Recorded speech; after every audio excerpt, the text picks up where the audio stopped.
السلام علیکم۔ Classic entertainment channel پہ آپ سب کو دوستوں خوش آمدید۔ میں لے کر آئی ہوں ناول اسیر سلطنت کی ایپیسوڈ۔ تو چلیں مزید وقت ضائع کرنے کے بجائے ہم بڑھتے ہیں ناول کی ایپیسوڈ 34 کی طرف۔ یا میرے اللہ، یہ کیا ہو گیا مروان؟ نشاط بیگم کی جیسے ہی نگاہ گھر میں داخل ہوتے زخمی سے مروان سے جا ٹکرائی تھی، وہ ہول کر رہ گئی تھی۔ کچھ نہیں ہوا ماں،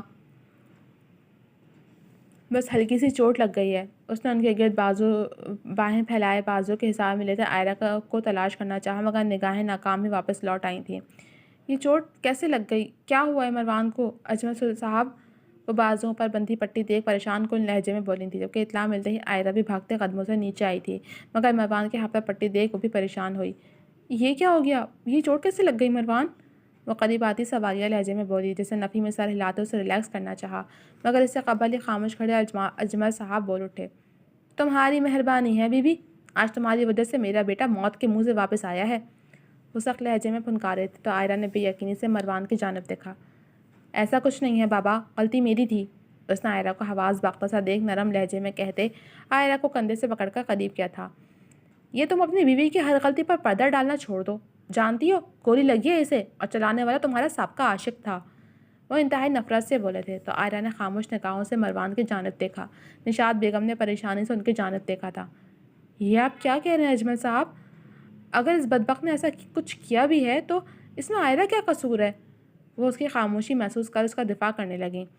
نشاط بیگم، اسی کا قصور ہے سارا۔ جب سے ہماری زندگی میں آئی ہے، سکون نامی چیز مٹ کر رہ گئی ہے، اور تمہاری اور تمہارے بیٹے کی بیجا حمایت نے اسے مزید بے باک کر دیا ہے۔ وہ انتہائی نفرت سے بولے تھے۔ بابا پلیز خاموش ہو جائیں، میں اس وقت آپ کو سمجھانے کی پوزیشن میں نہیں ہوں، مجھے سکون سے بیٹھ تو جانے دیں پلیز۔ اس بار وہ خفگی سے بولا تھا۔ آئرہ بالکل خاموش کھڑی تھی۔ اجمل صاحب پلیز چپ کر جائیں، اور اگر آپ واقعی کچھ کرنا چاہتے ہیں تو اس بدبخت کو پولیس کے حوالے کریں جس نے میرے بچے پر گولی چلائی ہے۔ بیٹا بیٹھو تم، میں تمہارا صدقہ نکالتی ہوں۔ میرے دونوں بچوں کو پتہ نہیں کس بد نظر کی نظر لگ گئی ہے، میرا پہلے ہی دل گھبرا رہا تھا۔ انہوں نے مروان کو صوفے پر بٹھاتے اور بڑبڑاتے لہجے میں کہتے ملازمہ کو اپنے بیگ لانے کی آواز لگائی، جبکہ اجمل صاحب انہیں ایک سخت نگاہ سے نوازتے اپنے کمرے کے جانب بڑھ گئے تھے۔ آئرہ خاموشی سے زمین کو گھور رہی تھی، جبکہ مروان کی نگاہیں اس کے سپاٹ چہرے پر ہی مرکوز تھیں۔ آئرہ، میں ٹھیک ہوں۔ پلا کر اس کی جانب ہاتھ بڑھا کر اسے اپنے حصار میں لیا، ساتھ ہی اسے اسمائل پاس کرتا وہ ذرا نرم خوئی سے بولا تھا، جو اس بات میں سر ہلاتی اپنے حواسوں میں نہیں لگی تھی۔ اللہ پاک تم دونوں کو بری نظر سے بچائے، سدا سہاگن رہو۔ انہوں نے دونوں پر سے کئی ہزار کے نوٹ وار کا ملازمہ کی ہتھیلی پر رکھے۔ مروان، درد تو نہیں ہو رہا نا میری جان؟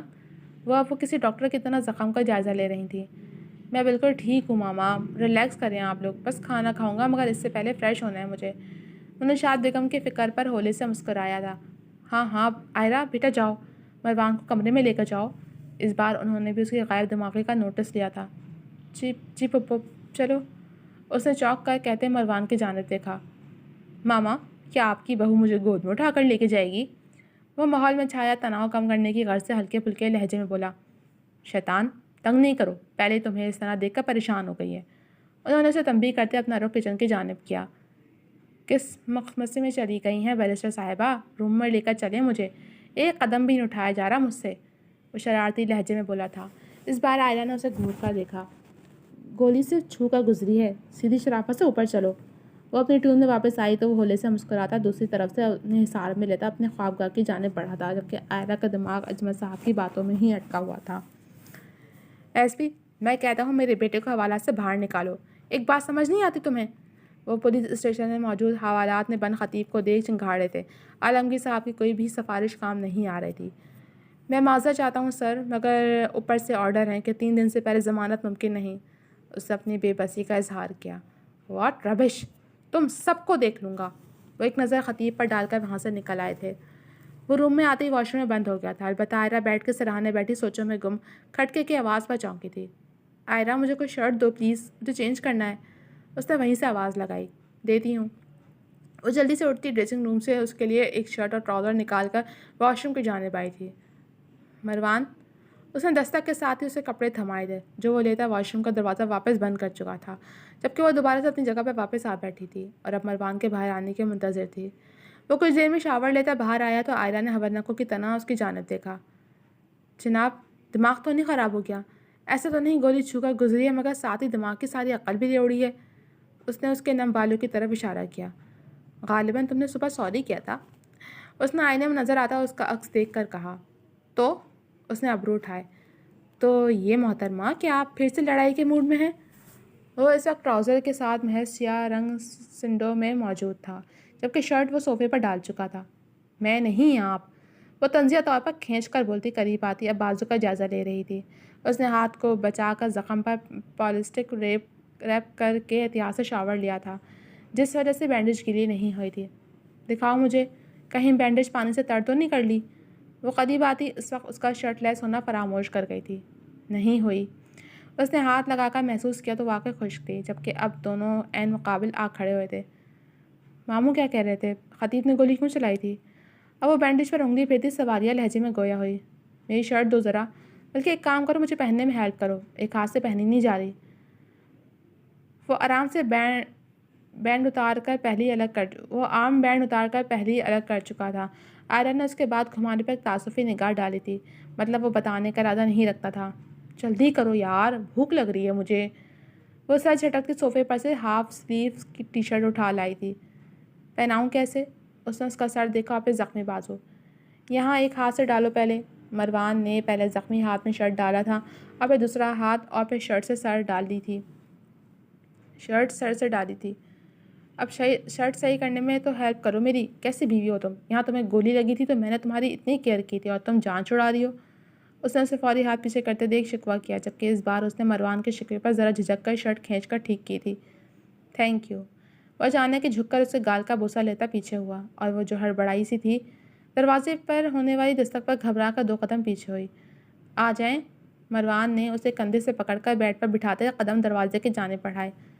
سر، یہ میڈم نے آپ دونوں کے لیے کھانا بھیجا ہے، اور میڈم آپ کے لیے پیغام ہے کہ مروان صاحب کو میڈیسن دینے کے بعد گرم دودھ لازمی دیجیے گا۔ ملازمہ سرونگ ٹرالی روم میں لاتی اطلاع دینے والے لہجے میں بولی تھی۔ ٹھیک ہے، جائیں آپ۔ آئرہ اس کے ہاتھ سے ٹرالی کا ہینڈل پکڑتی روم میں پڑی کانچ کی ٹیبل تک لائی تھی۔ یہ اچھا کام کیا ہے میری ماں نے، ورنہ اس معاملے میں محترمہ تو بالکل ہی نکمی ہے۔ وہ شرارت سے بولتا صوفے پر آ کر بیٹھا تھا۔ کون سا کام؟ اس نے خشمگین نگاہوں سے گھورتے کھانے کی ڈشز اٹھا کر ٹیبل پر رکھیں۔ یہی کھانا روم میں بھجوانے کا، ورنہ فضول میں اچھا خاصا وقت کھانا کھانے میں لگ جاتا، اور اب ظاہر ہے سب کے سامنے تو میں تم سے ہاتھ سے کھانے کی فرمائش بھی نہیں کر سکتا تھا۔ وہ شرارتی لہجے میں بولا تھا۔ آئرہ نے گھور کر دیکھا۔ تمہیں کیوں یہ خوش فہمی ہے کہ میں تمہیں اپنے ہاتھ سے کھانا کھلاؤں گی؟ اس نے ایک پلیٹ میں چاول ڈال دے سوالیہ ابرو اچکائے۔ خوش فہمی نہیں، مجھے پتہ ہے آپ کھلائیں گی، ہمیشہ میں کھلاتا آیا ہوں، آج یہ ڈیوٹی آپ کی ہے، برابری کا حساب۔ وہ مزید بولا۔ اوہ، تو جناب نے سوچا ایک گولی آئرہ کو لگی ہے تو دوسری میں کھا لیتا ہوں، برابری کا حساب ہو جائے گا، نہیں؟ اس نے مسکراہٹ ضبط کی تھی۔ جی بالکل ایسا ہی ہے، اور اب حساب برابر کرنے کی باری آپ کی ہے۔ وہ معنی خدی سے مسکراتا باقاعدہ اس کی جانب گھوم کر بیٹھ گیا۔ اچھے خاصے ہو، خود سے کھاؤ، میں نہیں کھلا رہی، چھوٹے بچے تھوڑی ہو۔ وہ صاف انکار کر گئی۔ صبح تو آپ بڑا حساب برابر کرنے کی باتیں کر رہی تھیں، اب کیا ہوا؟ اس کا اشارہ تھپڑ والی بات کی طرف تھا۔ آئرہ نے تب کر اس کا کندھے پہ چٹکی کاٹنی چاہی۔ ہاتھ ہوا میں ہی معلق تھا کہ وہ چیخ پڑا۔ حلق سے ذرا آہستہ آواز نکالو، ماموں مامی سوچیں گے پتہ نہیں میں ان کے لاڈلے پر کون سے ظلم کے پہاڑ توڑتی ہوں۔ اس نے گڑبڑا کر باز رکھنا چاہا۔ چلو شاباش، کھلاؤ پھر۔ وہ کہاں باز آنے والا تھا۔ مجھے میرے مقصد سے ہٹانے کی اچھی کوشش ہے، مگر آپ اچھے سے جانتے ہیں سیاستدان صاحب کہ میں وکیل ہوں، جب تک بات کی تہہ تک نہ پہنچ جاؤں مجھے سکون نہیں ملتا۔ وہ چاول سے بھرا اسپون اس کی جانب بڑھاتی جتاتے لہجے میں بولی تھی۔ اور مجھے اس وقت صرف اپنی بیوی چاہیے، کوئی وکیل نہیں۔ وہ اس کے ہاتھ سے کھاتا اب اسے تنگ کرنے کا ارادہ ترک کرتا اس کے ہاتھ سے پلیٹ لے چکا تھا۔ دونوں نے خاموشی سے کھانا مکمل کیا تھا۔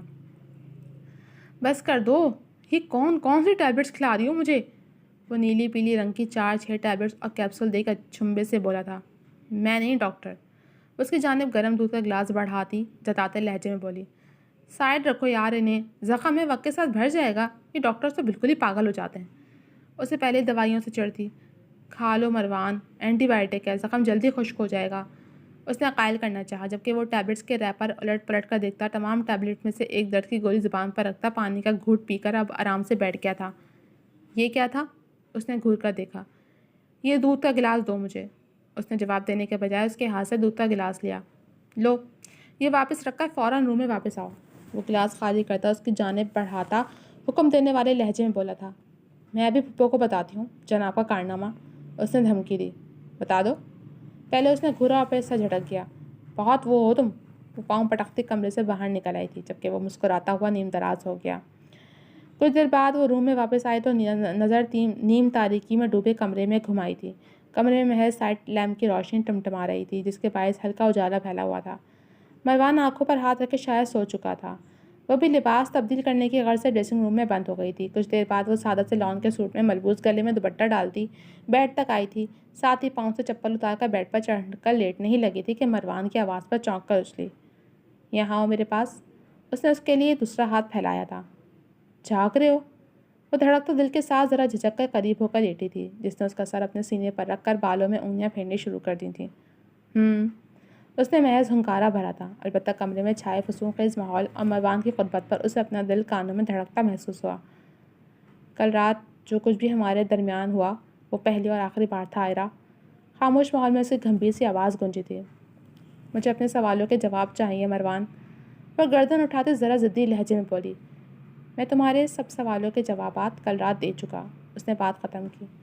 کب؟ وہ اٹھنے لگی مگر اس نے کندھوں پر دباؤ ڈالتے اس کی کوشش ناکام بنا دی۔ جب میں نے کہہ دیا کہ ویسا کچھ نہیں ہے جیسا تم سوچ رہی ہو تو بس بات ختم ہو گئی۔ اتنا اوور ریئیکٹ کیوں کر رہی ہو؟ کیا تم مجھے جانتی نہیں ہو یا پھر ہماری ارینج میرج ہے جس میں تم اپنے شوہر سے پہلی بار ملی ہو، جس کی شخصیت کے کسی بھی پہلو سے تم واقفیت نہیں رکھتی؟ اور تمہیں ایسا کیوں لگتا ہے کہ میں تمہیں دھوکہ دے سکتا ہوں؟ تم میرے بارے میں ایسا سوچ بھی کیسے سکتی ہو آئرہ؟ اس بار اس کا لہجہ سخت تھا۔ آج سارا دن میں نے بہت سوچا۔ جو میں نے اپنے کانوں سے سنا مجھے اس پر یقین نہیں، پر جذبات میں نے دماغ سے کام نہیں لیا۔ مگر مجھے پتا ہے تم مجھے دھوکہ نہیں دے سکتے۔ ماموں کو تم نے جو کچھ کہا مجھے امید ہے کہ یقیناً اس کے پیچھے کوئی بڑی وجہ ہوگی، مگر اس سب میں بسمہ کا تم سے کیا تعلق ہے؟ وہ اس کے سینے پر انگلی سے آئرہ کی اسپیلنگ لکھتی شکوہ کناں لہجے میں بولی تھی۔ کوئی تعلق نہیں ہے، تمہیں اس بات کا یقین ہونا چاہیے تھا آئرہ۔ اگر تمہیں مجھ پر اتنا بھی یقین نہیں ہے تو فائدہ ہمارے اس رشتے کا، اس محبت کا جس کا تم دم بھرتی ہو۔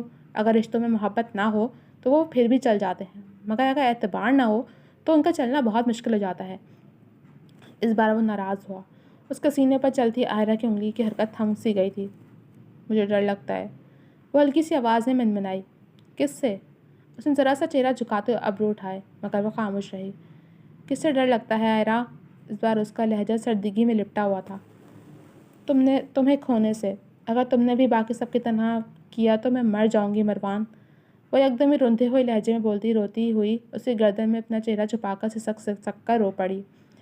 ایسا کچھ نہیں ہے، کوئی نہیں چھین رہا مجھے تم سے، اور اگر مجھے تمہارے علاوہ کسی اور عورت کی چاہ ہوتی تو اس وقت میرے کمرے میں میرے اتنے قریب تم نہیں بلکہ کوئی اور عورت ہوتی، اور اگر میں ایسا چاہتا تو کیا مجھے کوئی روک سکتا تھا؟ وہ یوں ہی لیٹی مسلسل سسک رہی تھی اور اس کا ڈر خوب سمجھ رہا تھا جبھی وہ نرم لہجے میں بولا تھا۔ تو پھر یہ سب لوگ کیا چاہتے ہیں؟ اس کے زخم پر ہاتھ پھیرتی وہ دل برداشتہ سی بولی تھی۔ کون کیا چاہتا ہے تمہیں اس سے کوئی غرض نہیں ہونی چاہیے آئرہ، بلکہ اس وقت تمہاری تمام تر توجہ کا مرکز اور سوچوں کا محور صرف تمہارے شوہر کی ذات اور اس کی چاہت ہونی چاہیے۔